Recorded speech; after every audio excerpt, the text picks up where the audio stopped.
ஹரே ஸ்ரீனிவாசா, குரு ராகவேந்திரா. மோட்ச தரிசனத்தின் 37ஆம் சத்சங்கமான இந்த பகுதிக்கு அனைவரையும் வரவேற்கிறேன். இதன் இன்றைய தலைப்பு ஹரிதாச சாகித்யத்தின் அறிமுகம், நோக்கம் மற்றும் பரம்பரை ஆகும். பிளஸ் இதனுடன் சம்பந்தப்பட்ட பல்வேறு சப் டாபிக்ஸ்களையும் பார்க்க போறோம். ஆனால் இவை அனைத்தையும் ஒரு செஷனில் பார்த்து முடிப்பது என்பது சாத்தியமில்லை. இருந்தாலும் சிறு சிறு குறிப்புகளாக பார்த்துவிட்டு முன்னர் மேலும் வாய்ப்பு கிடைத்தால் விளக்கமாக பார்க்கலாம் என்று சொல்லிக் கொள்கிறேன்.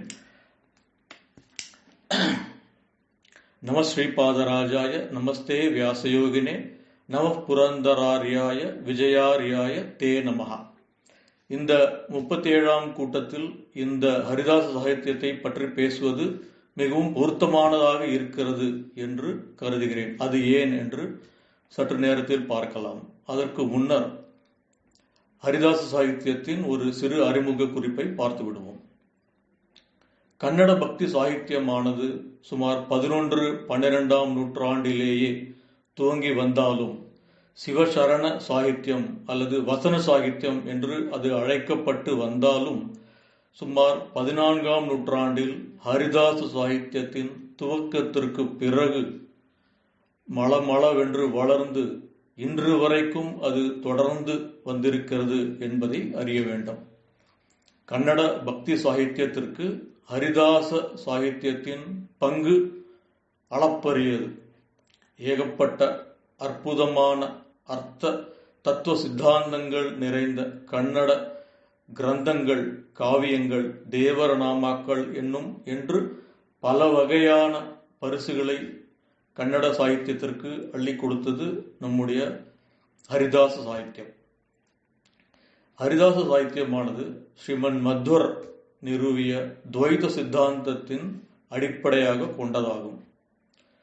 பாரத, பாகவத, பிரம்மசூத்திர, பகவத்கீதா, புராண ஆகியவற்றின் அடிப்படையில் அதிலுள்ள தத்துவ சித்தாந்த ரகசியங்களை நிறுவி ஸ்ரீமன் மத்வர் இயற்றிய 37 கிரந்தங்களின் அடிப்படையில் துவைத சித்தாந்தம் இருக்கிறது. அந்த துவைத சித்தாந்தத்தின் அவருடைய சர்வமூல கிரந்தங்கள் என்று அதை நாம் அழைக்கிறோம். அத்தகைய கிரந்தங்களின் அடிப்படையாக கொண்டு வந்த ஹரிதாச சாகித்யமானது, அதாவது அந்த 37 கிரந்தங்களின் அடிப்படையாக கொண்ட ஹரிதாச சாகித்யமானது இன்றைய 37ஆவது கூட்டத்தில் நாம் பேசிக் கொண்டிருக்கிறோம் என்பதை அந்த எண்ணிற்கு ஒரு பொருத்தமான விஷயமாக நான் கருதுகிறேன். ஸ்ரீ மத்வர், அவருக்கு பிறகு வந்த அவருடைய நேரடியான சிஷ்யர்களான பத்மநாப, நரஹரி, மாதவ, அக்ஷோபிய தீர்த்தர்களாகட்டும், பிறகு வந்த டீகாராயர் என்று அழைக்கப்படக்கூடிய ஸ்ரீ ஜெயதீர்த்தர் ஆகட்டும், பல்வேறு சம்ஸ்கிருத கிரந்தங்களை நமக்கு அள்ளி கொடுத்து இருக்கின்றன. அந்த காலத்தில் அவை பண்டிதர்களுக்கும் அறிஞர்களுக்கும் மட்டுமே புரிந்து கொள்ளப்பட்டதாகவும் அதிலுள்ள ரகசியங்கள் அவர்கள் மட்டுமே ஆராய்ந்து அனுபவிப்பதாகவும் இருந்தன. இதனால் பாமர மக்களுக்கு தத்துவ சித்தாந்தங்கள் போய் சேராமல் இருந்த ஒரு காலகட்டமும் இருந்தது. அதற்கு என்ன வழி என்று பார்த்தபோதே நுழைந்தது ஹரிதாச சாகித்யம்.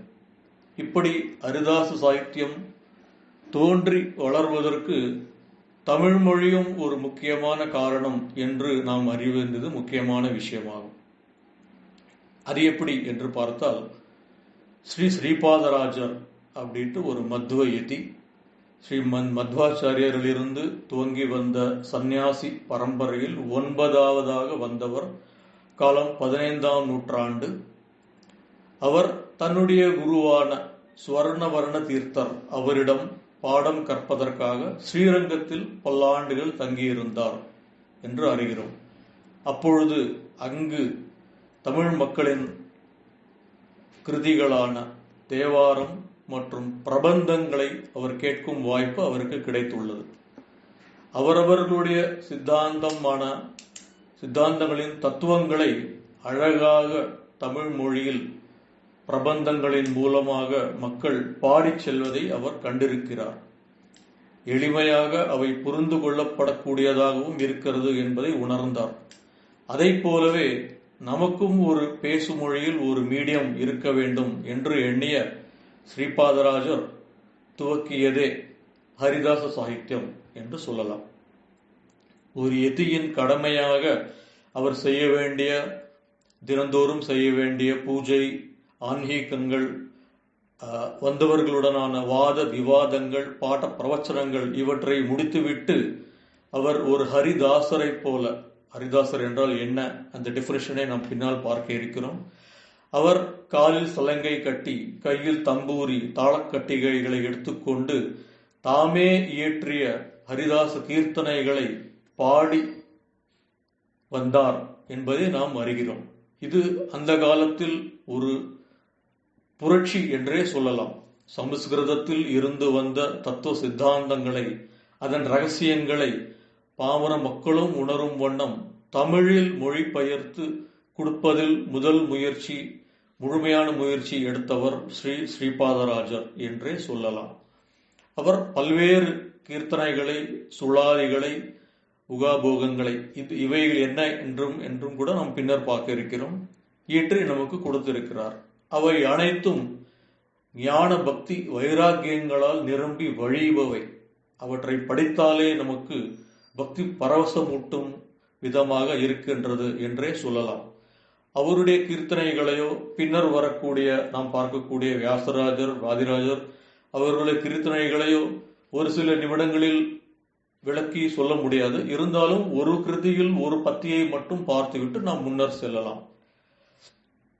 ஸ்ரீபாதராஜின் ஒரு கிருதியில் அவர் சொல்வது, ஷண்ண ஷால்யோதன ಬೆಣ್ಣೆ ಕಾಸಿದ ತುಪ್ಪ ಚಿನ್ನದ ಹರಿವಾಣದಲ್ಲಿ ಭೋಜನ ಘನ್ನ ಮಹಿಮಾ ನಿನ್ನ ಕರುಣೆ ತಪ್ಪಿದ ಮೇಲೆ ಕದನ ಕನಕೆ ಬಾಯ ಬಿಡಿಸುವೆ ಹರಿಯೇ இட்டாங்கே இருவேனோ ஹரியே என்ன துரையே அப்படின்னு பாடுறாரு.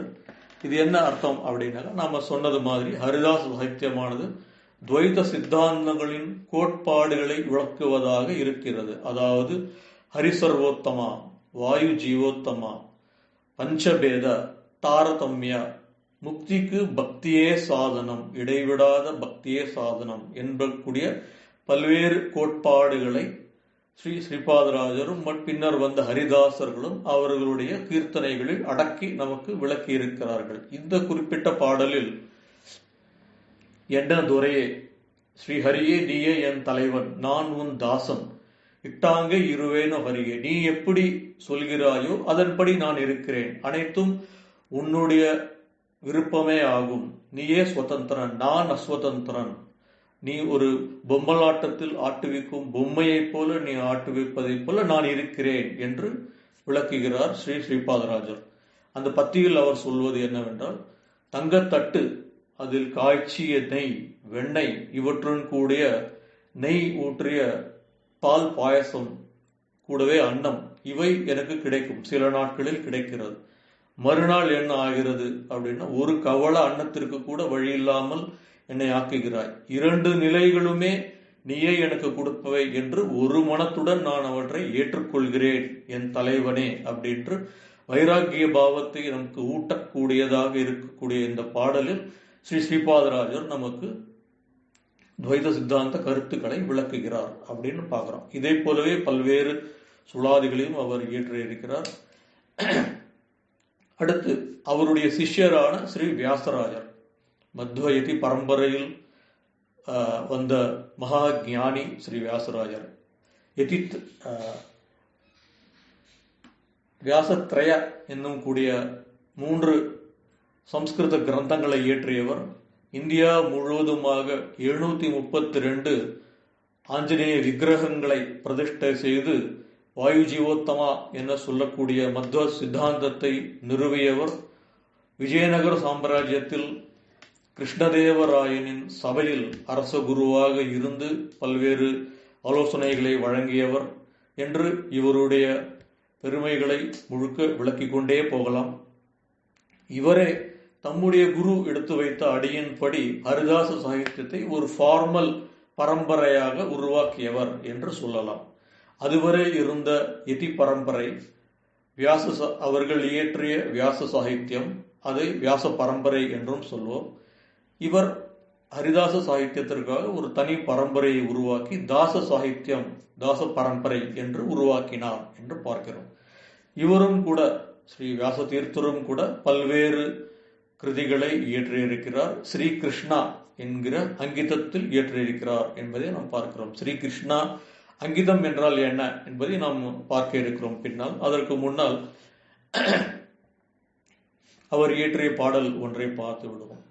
கிருஷ்ணா நீ ಬೇಗನೆ ಬಾರೋ, ಬೇಗನೆ ಬಾರೋ, ಮುಖವನ್ನೇ ತೋರೋ, ಕೃಷ್ಣ ನೀ ಬೇಗನೆ ಬಾರೋ, ಕಾಶಿ ಪೀತಾಂಬರ ಕೈಯಲ್ಲಿ ಕೊಡಲುದು, ಪೂಸಿದ ಶ್ರೀಗಂಧ ಮೈಯೊಳಗಿರಲು,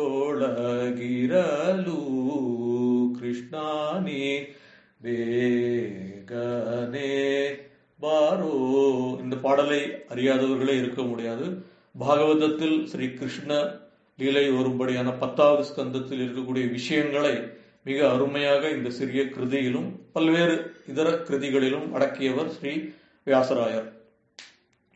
இவரும் தன் குருவை போல பல்வேறு கிருதிகளை இயற்றியிருக்கிறார். பின்னால் வந்த இவரது சிஷ்யரான ஸ்ரீ வாதிராஜரும் கன்னட பக்தி சாகித்யத்திற்கு, ஹரிதாஸ் சாகித்யத்திற்கு பல அற்புதமான காவியங்களை, கிருதிகளை இயற்றியிருக்கிறார் என்பதை நாம் பார்த்திருக்கிறோம். இப்படியாக இந்த 3 யதிகளும் கன்னட சாகித்யத்திற்கு பல அருமையான பரிசுகளை கொடுத்திருக்கின்றனர். ஆனால் வியாசதீர்த்தரின் சிந்தனை எவ்வாறாக இருந்தது என்றால், பின்னால் வரக்கூடிய சந்ததியினர் யதிகள் உருவாக்கிய பாடல்களை மட்டுமே பாட வேண்டும் என்ற நிலை வந்துவிட்டால் என்ன செய்வது என்று குடும்பஸ்தரான, அதாவது கிரகஸ்தரான ஸ்ரீனிவாச நாயக் என்பவருக்கு புரந்தர விட்டலா என்னும் அங்கிதத்தை கொடுத்து அவரை ஹரிதாச தீட்சையில் இழுத்து வருகிறார்.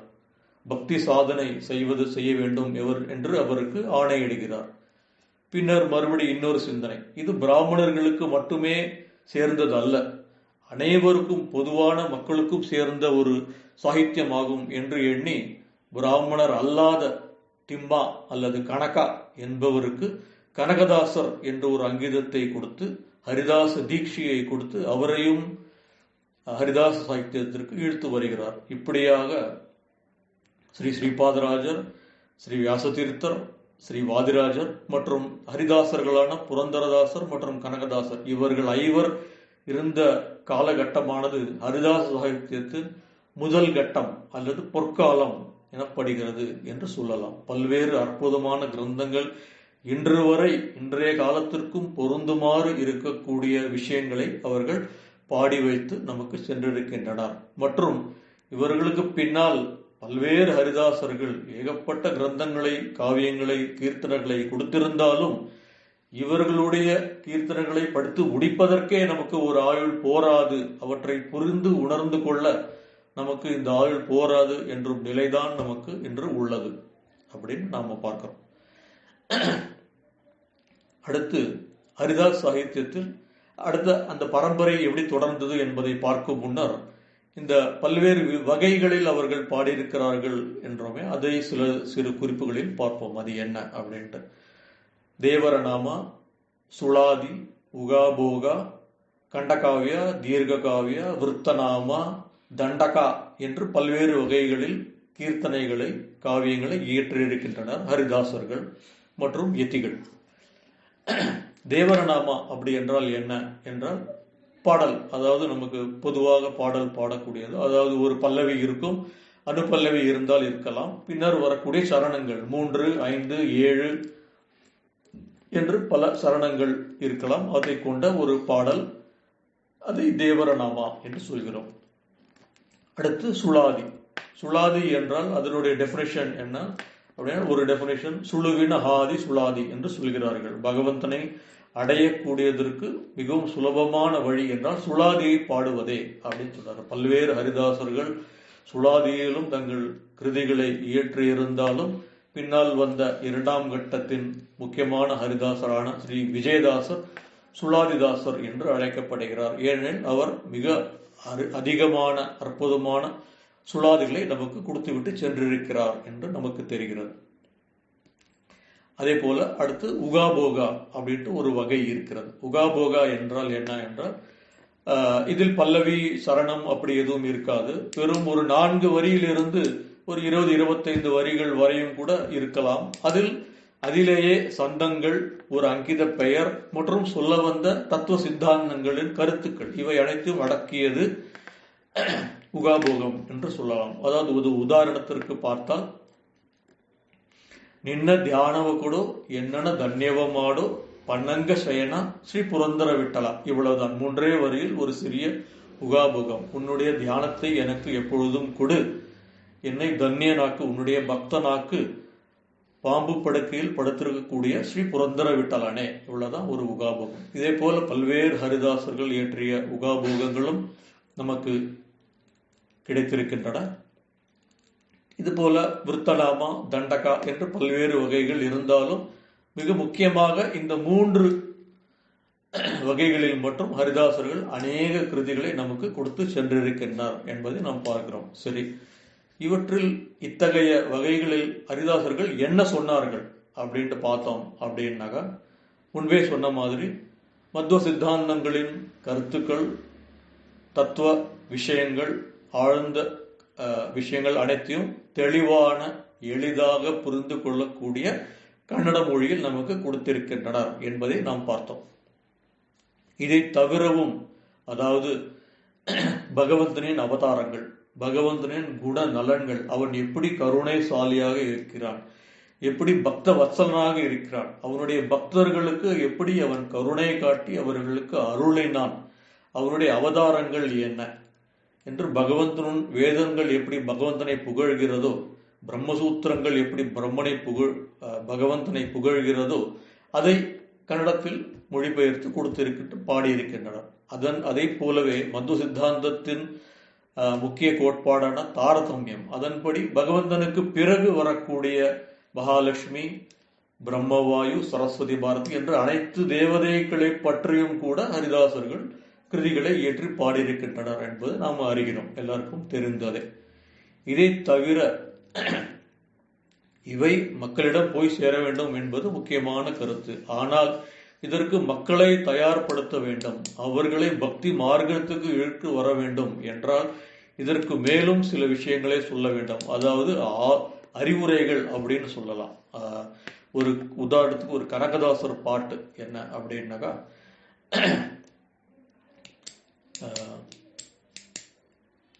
ಕಾಗಿದ ಬಂದಿದೆ ನಮ್ಮ ಕಮಲನಾಭನದು, ಈ ಕಾಗದವನ್ನು ಓದಿಕೊಂಡು ಕಾಲ ಕಳೆಯಿರೋ, ಕಾಮಕ್ರೋಧವ ಬಿಡಿರೆಂಬೋ ಕಾಗದ ಬಂದಿದೆ, ನೇಮನಿಷ್ಠಯ ಹಿಡಿರೆಂಬೋ ಕಾಗದ ಬಂದಿದೆ, ಮಣ್ಣಿನಾಸೆ ಬಿಡಿರೆಂಬೋ ಕಾಗದ ಬಂದಿದೆ, ನಮ್ಮ ಕಮಲನಾಭ ತಾನೇ ಬರೆದ ಕಾಗದ ಬಂದಿದೆ, ಕಾಗದ ಬಂದಿದೆ ನಮ್ಮ கமலநாபனது அப்படின்னு கனகதாசர் ஒரு பட்டியல் கொடுக்கிறார்.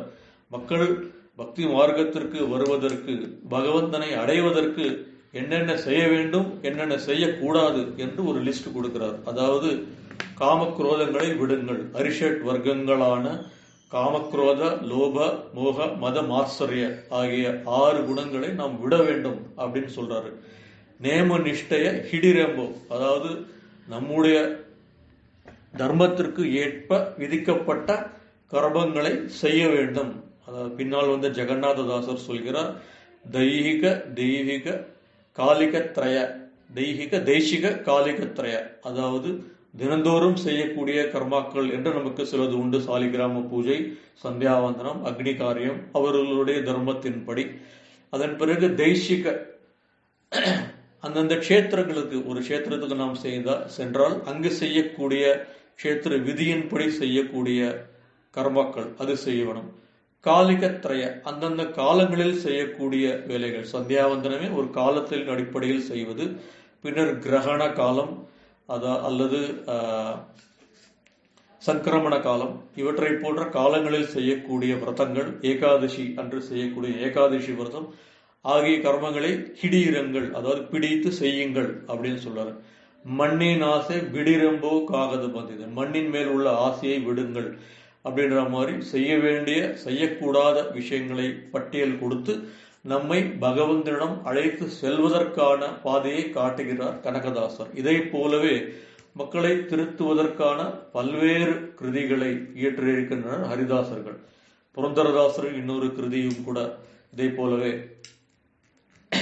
ಅನ್ನದಾನವ ಮಾಡುವರಾಗಿ ಅನ್ನ ಛತ್ರವ ನಿಟ್ಟವರಾಗಿ ಅನ್ಯವಾರ್ತೆಯ ಬಿಟ್ಟವರಾಗಿ ಪುರಂದರ ವಿಠಲನ ಸೇವಿಪರಾಗಿ ராகி தந்திரா பிக்ஷகே ராகி தந்திரா அப்படின்றார். அவர் ஒரு பிக்ஷை கேட்பதற் போல பாடல் இருந்தாலும் மக்களுக்கு அறிவுரை கூறுவதை போல அன்னதானம் செய்யுங்கள், அன்ன சத்திரத்தை கட்டுங்கள், அந்நிய வார்த்தையை விடுங்கள், அதாவது வீண் அரட்டைகளில் காலத்தை செலவழிக்காதீர்கள் அப்படின்னு சொல்றாரு. இதே விஷயத்தில் தொடர்ந்து பார்த்தோம் அப்படின்னாக்கா, சாதன சரீரவிது நீ தயதி கொட்டது சாதாரணவல்ல சாதுப்பிரியனே என்று இதே விஷயத்தை பல்வேறு ஹரிதாசர்கள் வெவ்வேறு வகைகளில் பாடியிருக்கின்றனர். அதாவது இந்த மனித ஜென்மம் நமக்கு கிடைத்திருப்பது மிகவும் அரிதான ஒரு விஷயமாகும். சாதனை செய்வதற்கு தக்க பிறவையை நமக்கு பகவந்தன் கொடுத்திருக்கிறான். அப்படி இருக்கையில் வீண் அரட்டையில் வம்பு தும்புகளில் ஈடுபட்டு காலத்தை கழிக்காதீர்கள் என்று ஹரிதாசர்கள் நமக்கு போதிக்கின்றனர். இப்படியாக சமூக நலனை கருதியும் கூட ஹரிதாசர்கள் தம்முடைய கருத்துக்களை கொடுத்திருக்கின்றனர் என்பதை நாம் பார்க்கிறோம். இது அவர்கள் சொல்வது மட்டுமல்ல, அனைவரும் அவர்கள் தானே அதை பின்பற்றவும் இருக்கிறார்கள் என்பதை ஹரிதாசர்களின் வாழ்க்கை வரலாறுகளை நாம் பார்த்தால் நமக்கு புரியும். தாச சதுஷ்டயர்கள் என்று அழைக்கப்படக்கூடிய மிக முக்கியமான 4 ஹரிதாசர்கள் புரந்தரதாசர், விஜயதாசர், கோபாலதாசர் மற்றும் ஜெகநாததாசர். இவர்களை தவிர இன்று வரை 15ஆம் நூற்றாண்டிலிருந்து இன்று 21ஆம் நூற்றாண்டு வரை அங்கிதம் வாங்கியவர்கள் ஆயிரக்கணக்கில் இருக்கின்றனர் என்று நாம் அறிகிறோம். அனைவருமே கீர்த்தனைகளை இயற்றியிருக்கிறார்களா என்றால் இல்லை. அங்கிதம் வாங்குவது, ஹரிதாச தீட்சைக்கு வருவது என்றால் கீர்த்தனை இயற்றுவது ஒரு பகுதியே. அதாவது அவர்கள் சாதனை செய்ய வேண்டும், பகவந்தரிடம் செல்வதற்கு ஒரு வழிமுறையை கண்டுபிடித்து அதை பின்பற்ற வேண்டும். இதுவே உண்மையான நோக்கமாகும். பலர் கேட்கின்றனர், ஹரிதாஸ் அங்கிதம் எப்படி பெறுவது, அங்கிதம் என்றால் என்ன என்று நாம் பார்ப்போம். அங்கிதம் எப்படி பெறுவதற்கு அதற்கு என்ன தகுதி, அதை பெற்றுவிட்டால் பிறகு என்ன செய்ய வேண்டும், பாடலில் கண்டிப்பாக இயற்றியாக வேண்டுமா அப்படின்லாம் கேட்கிறாங்க. அதற்கு பாடல் இயற்ற வேண்டும் என்ற அவசியம் இல்லை. அது அந்த பாடல் இயற்ற வேண்டும் என்று நம்முடைய முயற்சியிலும் இல்லை. அது பகவந்தனாக கொடுக்கும் ஒரு வரமே ஆகும். இப்பொழுது வந்திருக்கக்கூடிய புரந்தரதாசர், கனகதாசர் மற்றும் விஜயதாசர், கோபாலதாசர் என்று பல்வேறு ஹரிதாசர்களின் பாடல்கள் அவர்கள் சிந்தித்து எதுகை மோனை போட்டு சந்தத்திற்கேற்ப எழுதிய பாடல்கள் அல்ல. அவர்களுடைய அந்தர்யாமியான பகவந்தன் தானே நின்று எழுதி கொடுத்த பாடல்களாகும் அவை என்பது நாம் அவர் பாடல்களை பார்த்தாலே நமக்கு புரியும் என்று அறிய வேண்டும். அதை போலவே ஹரிதாசர்கள் வலியுறுத்தியது என்னவென்றால் பிம்ப உபாசனை, பக்தி, நவவித பக்திகளையும் அவர்கள் சொல்கிறார்கள். சிரவணம் கீர்த்தனம் விஷ்ணோகோ ஸ்மரணம் பாதசேவனம் அர்ச்சனம் வந்தனம் தாஸ்யம் சக்கியம் ஆத்ம நிவேதனம் என்று 9 வித பக்தியை பார்க்கிறோம். அப்படியான 9 வித பக்திகளையும் நாம் செய்ய வேண்டும். அப்படி செய்து பகவந்தனிடம் செல்ல வேண்டும். பகவந்தன் எங்கே இருக்கிறான், எங்கே செல்ல வேண்டும் என்றால் முதலில் நமக்குள் பகவந்தன் இருக்கிறான் என்பதை அறிய வேண்டும் என்று சொல்கின்றனர் ஹரிதாசர்கள். அதற்கு பெயர் பிம்ப உபாசனை. இந்த பிம்ப உபாசனை பற்றி ஒரு சிறு குறிப்பு பார்த்து விடுவோம். அதாவது புராணங்களில் சொல்லியிருக்கும்படி நம் இதயத்தில் ஒரு அஷ்டதள பத்ம, 8 தள பத்ம தாமரை இருக்கிறது. அதில் முக்கிய பிராணதேவர் இருக்கிறார். அவருக்குள் அந்தர்யாமியாக பகவந்தன் இருக்கிறான் என்று நாம் அறிய வேண்டும், அனைவரும் அறிய வேண்டும். அப்படிப்பட்ட பகவந்தனுக்கு ஒரு பெயர் சூட்டி அவனை அழைப்பதே அங்கித நாமா என்று நாம் சொல்கிறோம். அங்கித நாமா என்றால் ஒரு குருவானவர் சிஷ்யனின் அந்தர்யாமியான பகவந்தனின் பெயரை அவனுக்கு உபதேசம் செய்து கொடுப்பதே அங்கிதமாகும் அப்படின்றான். இப்போ சந்நியாசி பரம்பரையானது எப்படி பிரணவ மந்திரத்தை ஒரு குருவானவர் தன்னுடைய சிஷ்யருக்கு உபதேசம் செய்து பரம்பரையாக தொடர்ந்து வந்து இருக்கிறதோ இன்று வரை, அது போலவே ஹரிதாச பரம்பரையும் இப்படியான அங்கித உபதேசத்தினால் குரு பரம்பரை சிஷ்ய பரம்பரை வளர்ந்து வந்து கொண்டிருக்கிறது என்று நாம் பார்க்கிறோம். சுமார் 16ஆம் நூற்றாண்டில் வந்த ஸ்ரீ விஜயதாசர் அவரிடமிருந்து துவங்கிய ஹரிதாச பரம்பரையானது அவர் பிறகு வந்த வேணுகோபால விட்டலதாசர், வியாச விட்டலர், ஸ்ரீபதி விட்டலர், தந்தே ஸ்ரீபதி விட்டலர் என்று தொடர்ந்து வந்து இன்று 21ஆம் நூற்றாண்டில் புகழ்பெற்ற பரமப்பிரிய சுப்புராயதாசர் அதாவது தந்தை முத்துமோகனதாசர் என்று வரை வந்திருக்கிறது. அவருடைய கடைசி சிஷ்யரான ஸ்ரீ குருகோவிந்த விட்டலதாசரும் அநேகருக்கு அங்கிதம் கொடுத்து அவர்கள் அனைவரும் இன்னும் இருந்து பல்வேறு கர்நாடக தமிழகத்தில் பல்வேறு இடங்களில் இருந்து தங்களுடைய சாதனைகளை செய்து கொண்டிருக்கின்றனர் என்பதை நாம் அறிகிறோம். இப்படியாக வந்த ஹரிதாச பரம்பரையில் அநேக முக்கியமான ஹரிதாசர்கள் நமக்கு தெரிய வருகிறார்கள். அவர்களுடைய வரலாறு, அவர்கள் செய்த சாதனைகளை இப்பொழுது சொல்வதற்கும் நேரமில்லை. பின்னால் இன்னொரு வாய்ப்பு கிடைத்தால் அவர்களை நாம் பார்ப்போம். மறுபடியும் பிம்ப உபாசனைக்கு வருவோம். இப்படி அங்கிதம் பெற்ற ஹரிதாசர்கள் தம்முடைய தினப்படியான ஆன்மீகங்களை முடித்து எப்பொழுதும் ஹரிஸ்மரணையில் இருந்து தனக்குள் இருக்கும் பிம்பமூர்த்தியை தரிசனத்தை பெற வேண்டும் என்பதே அந்த பிம்ப உபாசனையின் நோக்கமாகும். அதாவது நாம் ஆண்கள் செய்வது சந்தியாவதனத்தில் காயத்ரி மந்திர ஜபம், பின்னர் நாராயண அட்டாட்சர மந்திர ஜபம் என்று சொல்றோம். அதை தொடர்ந்து அங்கித நாம ஜபத்தையும் செய்ய வேண்டும். அங்கித நாமத்தை கூட பெற்றிருந்தால் அதன் ஒரு ஜபத்தை செய்து நாம் செய்யும் அனைத்து செயல்களும் அந்த அந்தர்யாமியான பகவந்தனின் பிரீத்திக்காகவே, அவனுடைய விருப்பத்திற்காகவே அவன் மகிழ வேண்டும் என்று நினைத்து செய்து அந்த செயல்கள் செய்து முடித்த பிறகு அதை அவனுக்கே சமர்ப்பணம் செய்து வர வேண்டும் என்பது ஒரு விதியாக இருக்கிறது. இப்படி தொடர்ந்து செய்து வந்தால் இந்த பிறவியிலேயோ அல்லது ஏதாவது ஒரு பிறவியில் நமக்கு பிம்ப அபரோக்ஷம் கிடைக்கும் என்பது ஞானிகள் சொன்ன கருத்து. அதாவது பிம்ப அபரோக்ஷம் என்றால் பகவந்தனின் தரிசனம் கிடைப்பது, நமக்குள் இருக்கும் பகவந்தனின் தரிசனம் நமக்கு கிடைப்பது அப்படின்றது.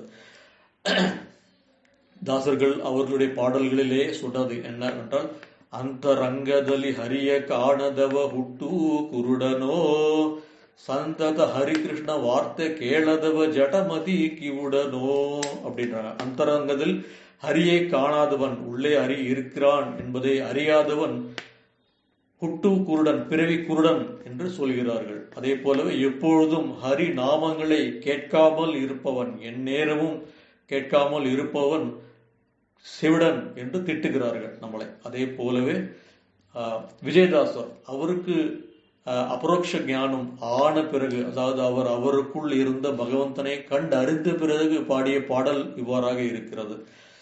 ಅಂತರಂಗದ ಕದವು ತೆರೆಯಿತಿಂದು ಎಂತ ಪುಣ್ಯದ ಫಲವು ಪ್ರಾಪ್ತ ದೊರಕಿತು ಎನಗೆ.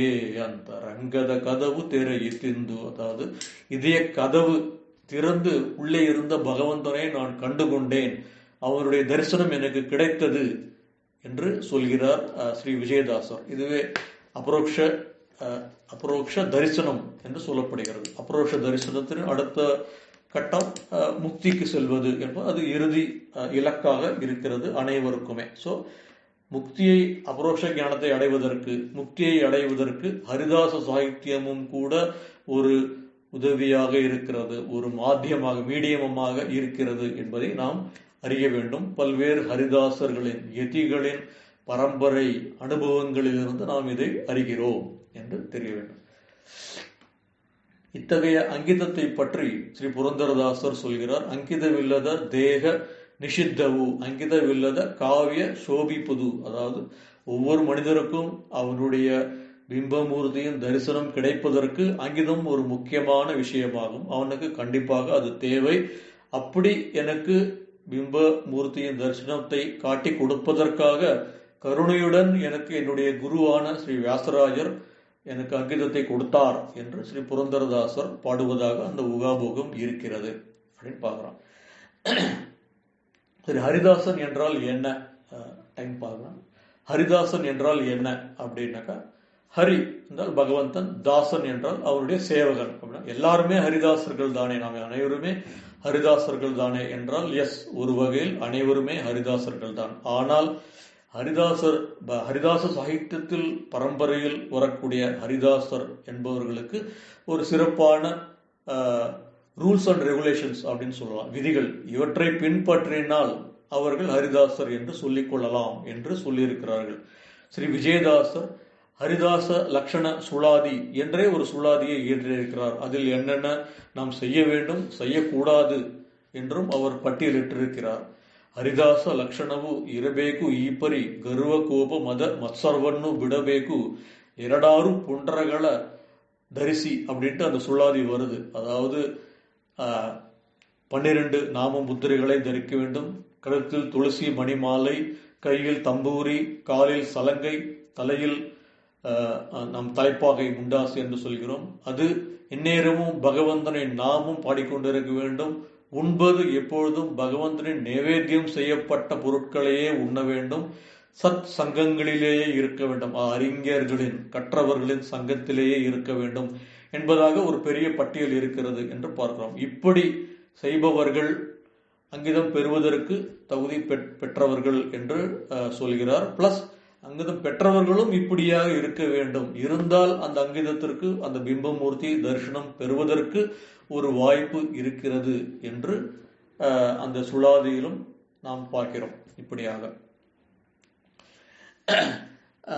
பின்னர் முதல் கட்ட ஹரிதாசர்களை நாம் பார்த்தோம். அடுத்த கட்ட ஹரிதாச சாகித்யமானது விஜயதாசரில் துவங்கி ஜெகநாததாசர், பரமப்பிரிய சுப்பராயதாசர், குருகோவிந்த விட்டல்தாசர் என்று இன்று வரை வந்து அவர்கள் பல்வேறு சர்வமூல கிரந்தங்கள் ஆகட்டும் அல்லது பகவந்தனின் பல்வேறு விஷயங்களாகட்டும் அதை பற்றிய கிருதிகளை அழகாக நமக்கு மொழிபெயர்த்து கொடுத்திருக்கின்றனர் என்று நாம் பார்க்கிறோம். கடந்த நூற்றாண்டின் முதல் பகுதியில் இருந்த ஸ்ரீ தந்தை முத்து மோகனதாசர் அவர் சுமார் 1165 பேர்களுக்கு அங்கிதங்களை கொடுத்து அவர்களை பக்தி மார்க்கத்தில் இழுத்து வந்திருக்கின்றார் என்பதை நாம் பார்க்கிறோம். இதனுடைய உச்சம் என்ன அப்படின்னாக்கா, சுமார் 1920 ஆண்டு அந்த சமீபத்தில், இன்றைக்கு 100 ஆண்டுகளுக்கு முன்பு கர்நாடக அரசு தந்தை புத்தமோகனதாசரை அழைத்து கர்நாடக சிறைகளில் உள்ள கைதிகளுக்கு ஹரிதாச சாகித்யத்தை பற்றி அறிமுகம் கொடுக்க வேண்டும், அவர்களே நல் மார்க்கத்திற்கு இழுத்து வர வேண்டும் என்று வேண்டிக் கொண்டதாம். அது அவர்கள் எழுதிய கடிதம், அதற்கு இவர் அளித்த பதில். அவர் சென்று வந்து ஹரிதாஸ் சாகித்யத்தை போதித்து அவர்களுக்கு உபதேசங்களை செய்து அந்த சில கைதிகள் வெளியே வந்து நல் மார்க்கத்திற்கு திரும்பியதற்கான கடிதங்களும் நமக்கு இன்று கிடைக்கின்றன. ஸோ அப்படிப்பட்ட முக்கியமான பக்தி சாகித்யத்தில் முக்கியமான பங்கு வகிக்கும் ஹரிதாச சாகித்யமானது அவரும் இருக்கிறது என்பதை நாம் பார்க்கிறோம். அவரும் அவருக்கு பின்னால் வந்த குருகோவிந்த விட்டலதாசராகட்டும், நம்முடைய குருவான ஜாம்பவதி பிரிய விட்டலதாசர் ஆகட்டும், பிராமணர்களுக்கு மட்டுமல்லாமல் அனைவருக்கும் இது பொதுவான சாகித்யமே என்பதற்காக அனைவருக்கும் அங்கிதங்களை கொடுத்து அவர்கள் அனைவரும் பகவந்தனின் நாமஸ்மரணையில் இருக்கிறார்கள் என்பதை அறியும் போது ஹரிதாஸ் சாகித்யத்தின் முக்கியத்தை நாம் அறிகிறோம் இதன் மூலமாக என்று சொல்கிறோம். இதன் பிறகு இன்னும் பல்வேறு விஷயங்கள் நாம் பார்க்க இருக்கிறோம். முன்னர் சொன்ன மாதிரி பல்வேறு தலைப்புகளும் இருக்கின்றன. ஆனால் காலம் குறைவாக இருப்பதால் இன்னொரு பகுதி கிடைத்தால் இந்த ஒவ்வொரு தலைப்பு, அங்கிதம் அல்லது தாச பரம்பரை, தீட்சைகள், இவற்றை பற்றி தனித்தனி பகுதியாகவே நாம் பார்க்கலாம் என்று சொல்லிக்கொண்டு அந்த முடிவுக்கு வருகிறோம். இந்த அமேசான், பிளிப்கார்ட் இந்த தளங்களெல்லாம் நீங்கள் பார்த்திருப்பீர்கள். அதாவது ஒரு பொருளை செலக்ட் செய்தால் கீழே இன்னொரு ஆப்ஷன் வரும், அதாவது customers who bought this also bought this அப்படின்ற மாதிரி. அது வந்து இந்த ஆப்ஷனானது நம்முடைய ஹரிதாஸ் சாகித்யத்திற்கு மிகவும் அற்புதமாக பொருந்துகிறது என்று நாம் சொல்லலாம். அது எப்படி என்றால், ஹரிபக்தாஸ் who got Haridasa Sahitya or who followed Haridasa Sahitya also got ஞான பக்தி வைராக்கியா அப்படி நாம் சொல்லலாம். ஹரிதாச சாகித்யத்தை ஒருவன் பின்பற்ற தொடங்கினால் அவனுக்கு ஞான பக்தி வைராக்கியங்கள் ஆட்டோமேட்டிக்காக தானாக வருகிறது என்று நாம் பெருமையுடன் சொல்லிக் கொள்ளலாம். அதற்கு ஏகப்பட்ட சாட்சிகள், அனுபவங்கள், குறிப்புகள் இருக்கின்றன என்பதை நாம் சொல்கிறோம். இப்படியான ஈகத்தில், அதாவது தற்போதைய காலகட்டத்தில் நமக்கு மகிழ்ச்சி, அமைதி, பக்தி, வைராகியம் அனைத்தையும் கொடுக்கக்கூடிய ஹரிதாச சாகித்யம், பரத்தில் நமக்கு பகவந்தரின் தரிசனத்தை, அபரோக்ஷத்தை, முக்தியை கொடுக்கக்கூடிய ஹரிதாச சாகித்யம், பல்வேறு யதிகளால் ஸ்ரீ வியாசராஜர், ஸ்ரீ கலியுகத்தின் கல்பதரு காமதேனுவான ஸ்ரீ ராகவேந்திர சுவாமிகள் ஹரிதாசர்களுக்கு எவ்வளவு ஆதரவாக, அவர்களுக்கு எப்படி போற்றி பாதுகாத்து வந்தார், எப்படி பாராட்டினார், எப்படி ஆதரவாக இருந்தார் என்பதை ஒரு தனி பகுதியாகவே பார்க்கலாம். அப்படிப்பட்ட மகா ஞானிகள் போற்றி பாதுகாத்த, ஆதரவு கொடுத்த ஹரிதாச சாகித்யத்தை நாம் படிக்க வேண்டும். அறியாதவர்கள் அதை அறிந்து படிக்க வேண்டும். ஆல்ரெடி கன்னடமும் புரிந்து ஹரிதாச சாகித்யத்தை படித்து வருபவர்கள் அதனுடைய அர்த்தத்தை உணர்ந்து அதை பாட வேண்டும், படிக்க வேண்டும் என்பது நமது விருப்பம். அப்படி அர்த்தத்தை உணர்ந்தவர்கள் அதில் அடங்கியிருக்கும் தத்துவ விசாரங்கள் என்ன, அது எந்த கிரந்தத்திலிருந்து மேற்கோள் காணப்பட்டுள்ளது, எந்த புராணத்தில் சொன்ன விஷயம் இதில் வந்துள்ளது, ராமாயண கதையா, மகாபாரத கதையா, அல்லது பிரம்மசூத்திரத்தின் ஒரு சூத்திரத்தின் ஒரு விளக்கமா என்ற ஆராய்ச்சியில் ஈடுபடலாம். அதையும் அறிந்தவர்கள் அதில் சொன்ன விஷயத்தை நாம் படிப்பதோடு மட்டுமில்லாமல் பின்பற்றுவதாகவும் இருக்க வேண்டும் என்பதே ஹரிதாசர்களின் கருத்தாக இருப்பதால், இப்படியாக ஒவ்வொரு படியாக முன்னேறி கொண்டே சென்று அபரோக்ஷ ஞானம், முக்தியும் செல்ல பாதையில் நாம் இருக்க வேண்டும் என்று சொல்லிக்கொண்டு இந்த ஒரு சிறிய உரையை ஹரிதாச சாகித்யத்தின் பற்றிய அனைத்து டாபிக்ஸையும் நாம் கவர் செய்யல, பின்வரும் பகுதிகளில் நாம் பார்ப்போம் என்று சொல்லிக்கொண்டு இந்த சிறிய உரையை என் அந்தர்யாமேன குரு அந்தர்கத பாரதிரவண முக்கிய பிரணாந்தர்கத ஜெகநாத கேசவனுக்கு சமர்ப்பிக்கிறேன். ஸ்ரீ கிருஷ்ணார்ப்பணமஸ்து.